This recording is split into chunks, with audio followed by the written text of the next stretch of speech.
There are celebrations across Syria and worldwide to the culmination of 2 seismic weeks in the country. After a lightning offensive that lasted just 12 days, Syrian rebels took control of the capital of Damascus, resulting in the fall of Bashar al-Assad. Though his exact whereabouts remain unknown, the Kremlin did indeed confirm earlier Sunday that he has left the country. Now, all of this has allowed the Islamist Hayat Tahrir al-Sham group to hail the start of, I quote, a new era for Syria. Thanks for joining us here on France 24. I'm Erin Ogunkeye. You are watching a special edition on the situation in Syria. Now, it is, of course, a development that few, if any, saw coming at this moment and so quickly. In a lightning advance, Syrian rebels pummeled through government-held territory, taking one major city after another. First Aleppo and then Hama, followed by Homs.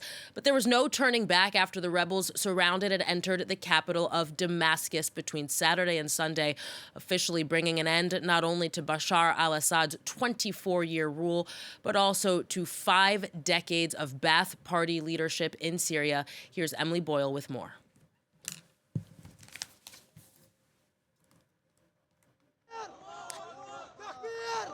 With their guns in the air, rebels and locals filled the Umayyad Square in central Damascus. Only a few hours after the fall of the Bashar al-Assad regime, the capital is waking up to a new Syria. This is the happiest day of my life. We are reborn. This is the day when the believers rejoice with God's victory. The rebel militants are reported to have freed many detainees from regime-run prisons in the capital, to the delight of many locals. I cannot express my happiness, but my happiness will not be completed until I can see my son out of the prison and know where he is. I've been searching for him for 2 hours. He's been detained for 13 years. Amid the celebrations, some looting was reported. Footage showed rebel fighters rushing to stop thieves stealing boxes of cash from Syria's central bank. Close by, some buildings which used to house Assad security services appear to have been set alight. A few kilometers away, rebel fighters walk over a portrait of Assad, which used to hang in his presidential palace, helping themselves to televisions and sound systems. The now empty palace is only testament to the dramatic fall of the regime. Bashar al-Assad is reported to have fled the capital, and his whereabouts are currently unknown. Well, one of the major stakeholders in the developments in Syria is, of course, neighboring Lebanon.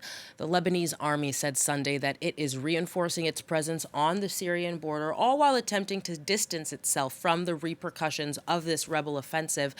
Lebanon also currently hosts around 2 million Syrian refugees, many of whom, of course, fled Syria after the start of the civil war about 13 years ago in 2011. For more, we're going to cross to our correspondent in Beirut, Rawad Taha. Hi there, Rawad. So what other reactions have we seen from Lebanese officials? This is a historical day, not just for Syria, but also for Lebanon. We haven't seen any official statements from the government yet. We've seen, however, a very interesting statement coming from the Syrian embassy here in Beirut. They issued a statement adopting the new Syrian flag of the Syrian opposition and making sure in that statement that the embassy will remain open to facilitate work for all Syrians in Lebanon. This is a very significant development. The embassy has been seen since the start of the civil war as an embassy for the Ba'ath regime only and not for all Syrians in Lebanon. So that's a start. When it comes to reactions from Lebanese politicians, and in particular those who were affected by the Ba'ath regime, especially opposition parties here in Lebanon, we're seeing celebrations across different areas in Lebanon by the Lebanese forces, by the Progressive Socialist Party, by the Lebanese Kata'ib. So most of the opposition parties here in Lebanon today are celebrating this historic day as well. No official statements yet whatsoever from the Lebanese government. So how might the fall of Bashar al-Assad then, Rawad, impact Lebanon, at least in the short term to near future? This is a very significant development, as I mentioned. So just to give our viewers and some context, the Syrian army it entered Lebanon in this after the start of the Lebanese civil war in the 1970s.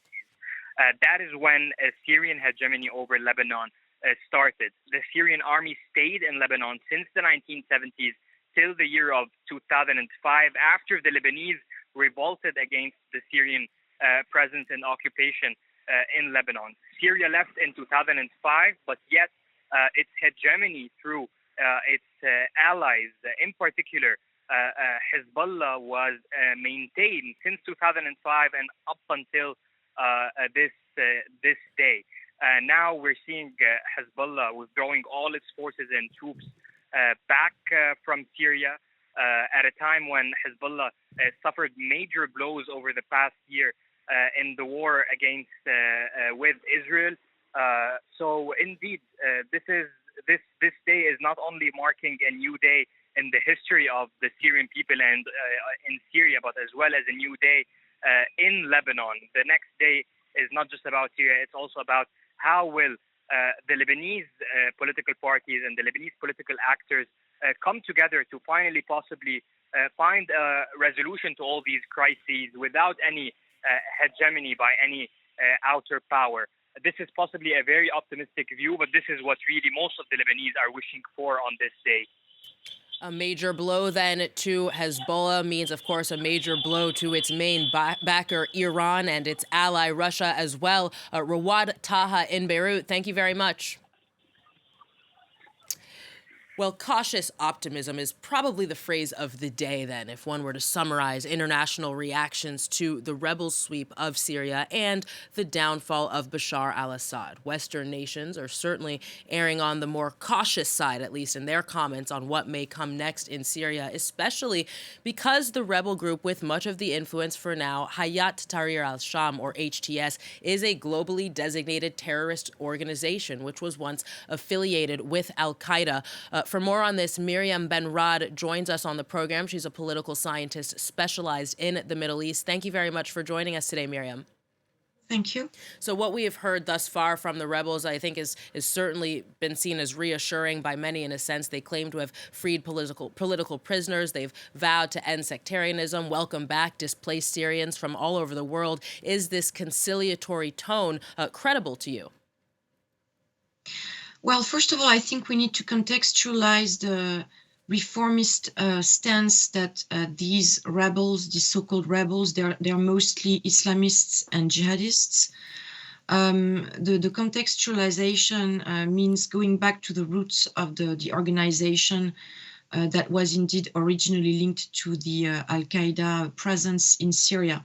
And Julani, their leader, decided that indeed, first of all, global jihad had to be abandoned in favor of a Syrianization of the armed struggle. He's promoting a discourse of diversity and openness to other communities in particular. He made a lot of statements regarding the situation of Christians, for instance. But I think we need to be cautious indeed, because first of all, what is now called a transition towards a more open regime. I mean, if not, the word democratic is not used, but let's just be clear. They have overthrown the regime through an armed assault, which was quite brutal. They've taken territories in a few days, all the way to Damascus. And they have not announced, for instance, that they have the intention to hold an election, a free, open, transparent election. This is anyway going to be very difficult because, as you said, millions of Syrians are displaced or refugees. We're seeing scenes of joy, also popular joy, but a lot of Syrians are extremely worried about what's coming next. And so regarding the refugees, the point I wanted to make is that we're not sure that they will be willing to come back.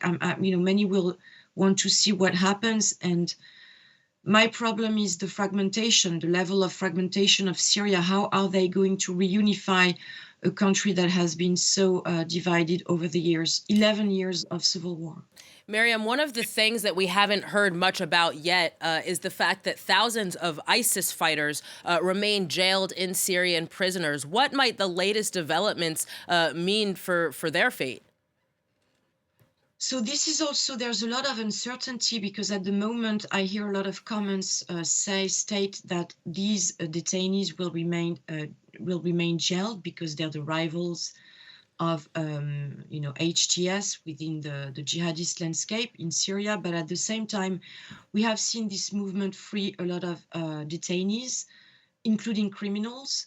We are seeing the scenes here of looting, which reminds me a lot of what I saw in Iraq back in 2003, which shows you also the vengeful reflexes of the population. Joulani said that this transition will not be inscribed under the banner of revenge, reprisals, but this is typically what you see on these images that you're showing.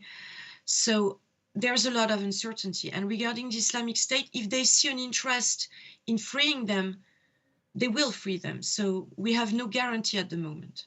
The prisons holding these ISIS members, including their children, many of whom were born in these camps and are probably radicalized, are run by the U.S.-led coalition's ally, the Syrian Democratic Forces. But with the United States claiming, or at least with incoming President Donald Trump claiming that the U.S. will not be getting further involved in what happens, what do you think that means for Kurdish fighters? Well, this means greater uncertainty regarding the fate of the Kurdish forces because they're going to be under the pressure of Turkey. Let's underline the role that Turkey has played in backing this armed assault against the regime and its territories. So what is going to happen? Are the Turks going to put pressure on these new masters of Damascus so they can leave the space free in the north of Syria so Turkey can further crack down on the Kurds? We don't know, but it may be a very credible scenario. And the US has no intention, let's be clear, the US has no intention of re-engaging forces on the ground, of being more involved than it has been thus far. So in these circumstances, I see a lot of vulnerability for the Kurds and the future of their project in the north of Syria. Myriam, for a final question for you, what role can or should regional Western powers play in order to prevent the transition in Syria from